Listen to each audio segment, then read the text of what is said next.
1/2 kg வெண்ணிலா cake எப்படி பண்ணலான்னு பார்க்கலாமா? வழக்கம் போல் தான் நம்ம 1 kgக்கு தான் ரெடி பண்ணியிருந்தோம் பேட்டர். ஏன்னா 1/2 kg வந்து வேறு ஒரு கேக்குக்காக தேவைப்பட்டுச்சு. அதனால் 1 kgக்கு 4 எக் எடுத்து எசன்ஸ் கொஞ்சம் ஒரு மூடி அளவுக்கு நான் சேர்த்துக்கிட்டேன். அண்டு இதுலேயே வந்து பவுடர் சுகரும் ஆட் பண்ணி நான் நல்லா பீட் பண்ணிக்க போகிறேன். பவுடர் சுகர் வந்து எவ்வளோன்னா 1 கப் அளவுக்கு சேர்த்துக்கணும். 4 எக்குக்கு 1 கப் அளவுக்கு சேர்த்துக்கிட்டா கரெக்டாக இருக்கும்.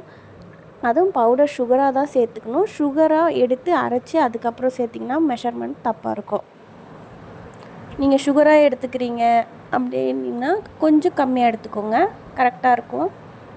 இப்போ வந்து நான் அது சுகரை வந்து கொஞ்சம் கொஞ்சமாக சேர்த்து ஆட் பண்ணிக்கிறேன். நம்ம ஏற்கனவே வந்து பிளாக் ஃபாரஸ்ட் கேக்கும் அண்டு சாக்கோ ட்ரஃபிள் கேக்கும் ரெசிபி போட்டிருப்போம். அது இல்லாமல் ப்ரௌனிக்குமே நம்ம ரெசிபி போட்டிருக்கோம். செக் பண்ணலைன்னா செக் பண்ணி பாருங்கள். வித் டெக்கரேஷனோடையே போட்டிருக்கோம் வீடியோ. கூடிய சீக்கிரம் நம்மளோட சேனல் வந்து 4Kவை வந்து அச்சீவ் பண்ண போகுது. ப்ளீஸ் இந்த வீடியோவை சப்ஸ்கிரைப் பண்ணாமல் பார்த்துருந்தீங்கன்னா சப்ஸ்கிரைப் பண்ணிக்கோங்க. இந்த வீடியோ பிடிச்சிருந்தா கண்டிப்பாக சப்ஸ்கிரைப் பண்ணிக்கோங்க. உங்களுக்கு இந்த மாதிரி ரெசிபிஸ் வீடியோஸ் அண்டு இந்த மாதிரி விலாக் வீடியோஸ்லாம் பிடிக்கும்னா இந்த சேனலை சப்ஸ்கிரைப் பண்ணி வச்சுக்கோங்க. அண்டு இதில் வந்து நான் இப்போ சுகர் ஆட் பண்ணியாச்சு. நல்லா பிளெண்ட் பண்ணுறேன். எந்த அளவுக்கு பிளெண்ட் நல்லா ஃபோமியாக வர அளவுக்கு பிளெண்ட் பண்ணிக்கிட்டால் போதும். இது வெண்ணிலா ஸ்பாஞ்சுன்றனால இன்னும் கொஞ்சம் நல்லாவே பீட் பண்ணிக்கிறேன் நான். இந்த கேக் ஈவினிங் கேட்டு நைட்டே டெலிவரி கேட்டிருந்தாங்க. அதுக்கு நான் உடனே தான் ரெடி பண்ணி கொடுத்துருந்தேன். நல்லா பிளெண்ட் பண்ணியாச்சு. இப்போ பாருங்கள் எவ்வளோ ஃபோமியாக வந்திருக்கு. நான் வச்சுருக்க அந்த பேசன் வந்து ஃபுல்லாக இருக்குது பார்த்திங்களா, நல்லா நுரைச்சி வந்திருக்கு. இந்த அளவுக்கு நீங்கள் பிளெண்ட் பண்ணிக்கிட்டால் போதும்.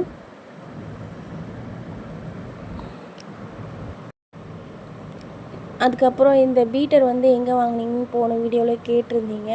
பீட்டர் வந்து நான் ஃப்ளிப்கார்ட்டில் தான் ஆர்டர் பண்ணி வாங்கியிருந்தேன். நான் சென்னையில் இருக்கனால 1 டேலே எனக்கு டெலிவரி ஆகிடுச்சு. ஏற்கனவே வச்சுருந்தது ஸ்கார்லெட்டோட பிராண்டில் இருந்தால் பீட்டர் வச்சுருந்தேன். அது கரெக்டாக ஒரு 5 to 6 மந்த் ஒர்க் ஆச்சு. அதுக்கப்புறம் போயிடுச்சு.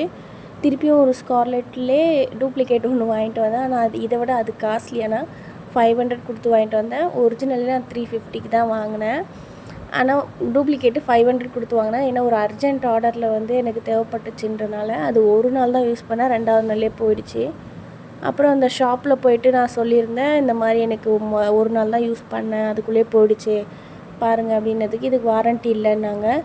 அதுக்குன்னு ஒரு நாளே போயிடுமா, இந்த அளவுக்கு தான் இருக்குமா ப்ராடக்ட்டு அப்படின்னு சொல்லி கேட்டதுக்கு, ஆஃப் பேமெண்ட் மட்டும் தரேன் அப்படின்னு சொன்னாங்க. சரி தாங்கன்னு சொன்னதுக்கு, இல்லை பொருளாக எடுத்துக்கோங்க அப்படின்ட்டாங்க. இந்த மாதிரி நான் எங்கேயுமே பார்த்ததில்ல. இருந்தாலும் சரி ஓகே, நம்ம தான் அவசரத்தில் இந்த மாதிரி ப்ராண்டை வாங்கிட்டு போயிட்டோம் நம்ம அப்படின்னு சொல்லிட்டு விட்டுட்டேன். அடுத்து வந்து நம்ம இப்போது நான் எவ்வளோ ட்ரை இன்க்ரீடியன்ட்ஸ் ஆட் பண்ணேன்னு சொல்ல மறந்துட்டேன் பாருங்கள். 1 கப் மைதா, 1 டீஸ்பூன் வந்து பேக்கிங் பவுடர், 1/4 டீஸ்பூன் வந்து பேக்கிங் சோடா, இதை மட்டும் ஆட் பண்ணிவிட்டு நான் நல்லா மிக்ஸ் பண்ணி எடுத்துக்கிட்டேன். அண்டு ஆயில் வந்து 1/4 கப்பு, மில்க் வந்து 1/2 கப்பு. இந்த அளவுக்கு நம்ம சேர்த்து நான் பேட்டர் ரெடி பண்ணிக்கிட்டேன். ரெடி பண்ணி 180 டிகிரியில் ஒரு 35 மினிட்ஸ் வச்சு எடுத்துட்டேன்.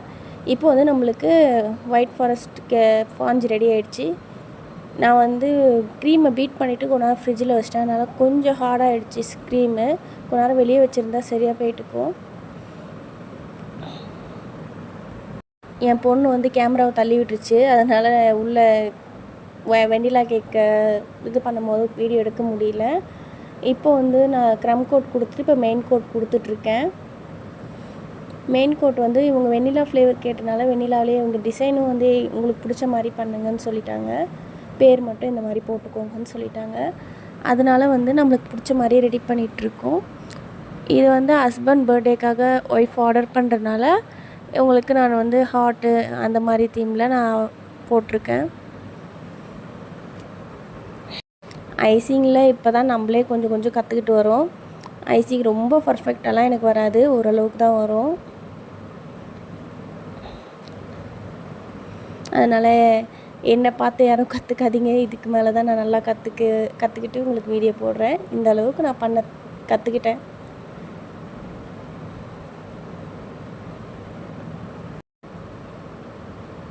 இருந்தாலும் என்னோடய பெஸ்ட்டை கொடுக்கறதுக்காக நான் வந்து நல்லா ஐசிங் பண்ணிட்டு தான் கொடுப்பேன். ஒவ்வொரு கேக்குமே நான் பார்த்து பார்த்து தான் கொடுப்பேன்.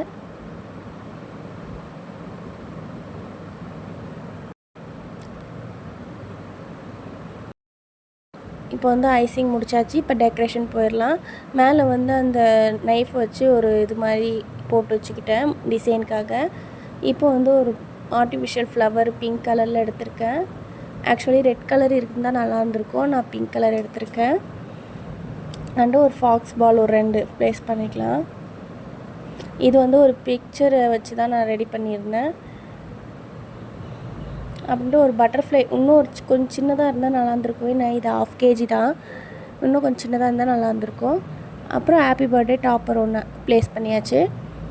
ஹார்ட்டின் வந்து 2 ப்ளேஸ் பண்ணுற மாதிரி இருந்துச்சு அந்த பிக்சரில். ஆனால் நான் என்னோடய கேக் வந்து 1/2 kgன்றனால ஹைட்டு கம்மியாக இருந்ததுனால 1 தான் ப்ளேஸ் பண்ண முடிஞ்சிச்சு. இது வரைக்குமே எனக்கு என்னவோ சூப்பராக இருந்த மாதிரி இருந்துச்சு கேக்கு. இதுக்கு மேலே வந்து ஃப்ரிங்கிள்ஸ் நிறைய போட்டுட்டேன். அது ஒரு மிஸ்டேக் பண்ணிட்டேன். அடுத்த வாட்டி போடும்போது கொஞ்சம் பார்த்து தான் போடணும். அப்புறம் 2 இருக்கிறது நல்லா இல்லைன்னு சொல்லிட்டு 1 மட்டும் எடுத்துட்டேன்.